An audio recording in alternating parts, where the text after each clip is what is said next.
I'm running in here real quick to get a thing of deodorant, and then I'm going to be bouncing out to San Diego for the job that I got contacted about. Oh, the day I break these chains, I'm bound for the life of the simple things. I'm leaving at night because the van, it seems to not like real steep hills and mountains when it's real hot out. It was 98 degrees today at the peak heat, and I was running some different errands, and then also I edited up a video, so that's why I'm not leaving out until now, along with the fact that it was a little hot earlier. So I'm bouncing here in just a few minutes, and that way I'm hoping that when I go over the Yuma Mountains, everything will be cool. We're about 105 miles into the journey so far, and things are going pretty good from what it looks like. Looks like fuel economy, I'm almost at a quarter of tank used. We'll call it a quarter of a tank now at 105 miles. My temperature gauge is running good across the desert here, and I got good oil pressure. So things look to be pretty darn good so far. I'm about 40 miles, 50 miles I think from the Yuma Mountains. And the reason why I was traveling at night, like I said before, is simply because of the Yuma Mountains and how steep the climb and then drop is. All desert out here, pretty much, almost completely. Only a handful of cars out here with me too. I had to pull it out of overdrive. I'm starting to go into the superstitions now, and it was really pinging a lot. That's why I had to pull it out of overdrive. Then it was starting to bog down a little bit and starting to ping. My temperature gauge is still doing pretty good. I got plenty of oil pressure. Only about 80 miles left to go on this trip, and I still have some gas, so I think I should be okay. Looks like it's gonna get a little bit steeper too up here just a bit ahead. I think it's gonna be all right. Glad I went through here at night though, because that temperature gauge is starting to climb a little bit. When it was almost 100 degrees, it might have been too much for it. We're almost to the top here. I think we're getting real close.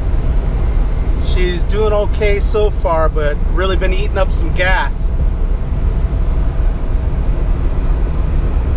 I think this here is the last stretch. A couple more bends and that's it.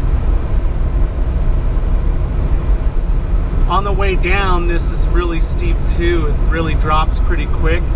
I know a lot of RVs drop their transmissions and stuff going through the superstitions that I just made it through. It looks like I'm at the top now.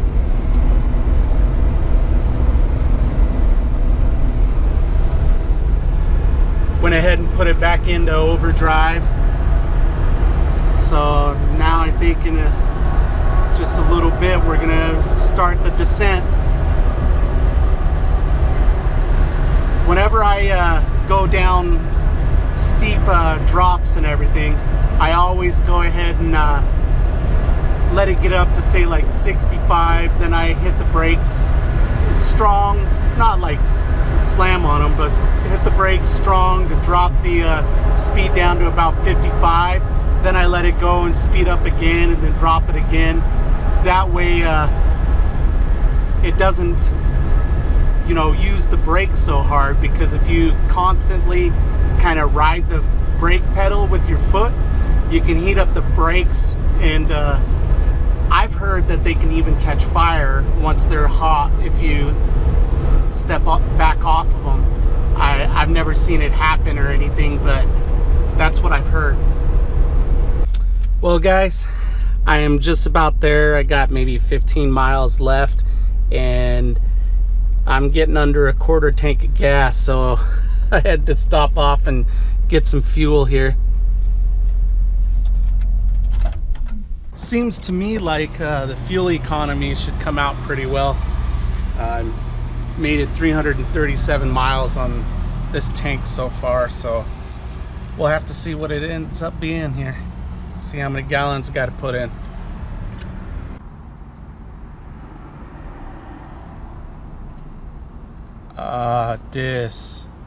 Please see cashier. Transaction canceled. And it looks like we're closed up for the night. There's nobody in there. At least the trip through El Cajon Pass there ended up being pretty easy, really. I didn't even have to really hit the brakes almost at all. I think it was steeper on the side I was coming up originally than it was on the side I came down. It wasn't that steep.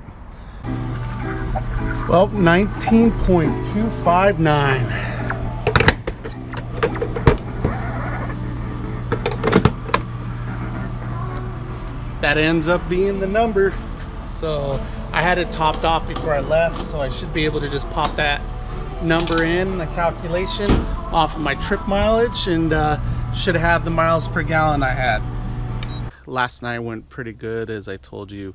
The morning I was feeling a little groggy, but I got some sleep, and I've been learning how to petition. So here in California, most of the items that get put on ballot are done through propositions, and those are set up by direct petitions of the populace. So that's what I've been learning how to do, and I'm up this morning about ready to head out to go and do that. And I'm gonna try to weigh in this evening. I forgot to do it a little while ago, so when I was showering, but I'm gonna be heading out of here in probably 10 or 15 minutes to get off to work. I may show you a little bit about what I'm doing, but I think just the explanation of that it gives you a pretty good image of what's going on. And we do both walk lists of registered voters, and then also sometimes just sitting out in front of the stores. Get out there, connect with people, live your big story, and make sure you do something every single day to reduce world suck. Peace, guys. It's been a long day without you, my friend, and I'll tell you all about it when I see you again. We come a long way from where we began. Oh, I'll tell you all about it when I see you again. When I see you